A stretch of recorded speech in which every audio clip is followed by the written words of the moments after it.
Good morning guys. Paaraw ako ngayon kasi maglalaba ako mamaya. Kasi medyo malamig na ang panahon.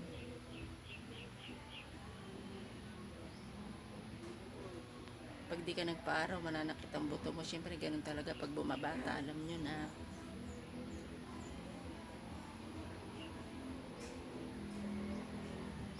Marami akong lalabahan.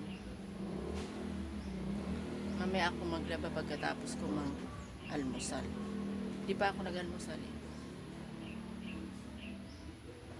Paaraw muna ako.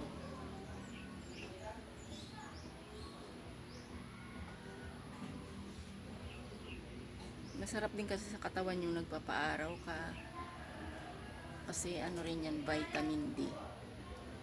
Lapag ko ngayon ka. Baba kasi siya. Ang araw ay vitamin D. Tsaka kailangan talaga ng katawan natin. Teka lang, may iniinit pala ako sa baba. Kumuha ako ng mainit na tubig. Sa umaga ang iniinom ko mainit lang na tubig. Hindi ako nagkakape. Hindi ako nagkakape. Ito lang mainit lang kasi kadalasan kapag nagkakape ako, ewan ko ba nahihilo ako. Nahihilo ako minsan. Pag gusto kong uminom ng kape,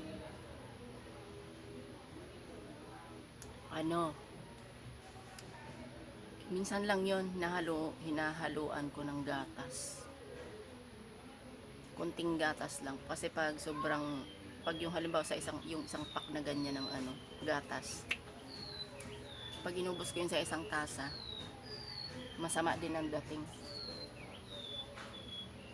Tatakbo ako sa CR pagkatapos. Ganon.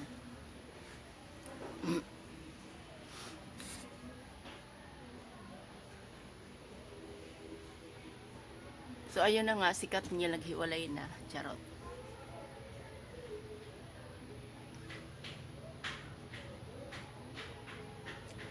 Lahat ng dumadaan sa wall ko nung nakarang araw, maghapon yata yun, ganun yung lumalabas. Ano ba yan?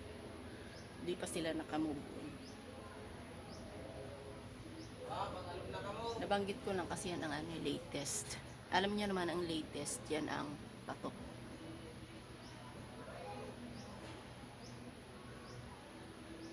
Ang mainit na tubig, maganda yan sa katawan. Napansin ko rin kasi dati marami akong ugat sa paa. Dito sa paa ko. Ngayon, ilang taon na rin ako umiinom ng tubig na mainit sa umaga. Medyo siya, nawala. So ngayon, continuous lang ako sa pag-inom nito. Kasi mayroon akong varicose. Malay natin mawala. Yun lang.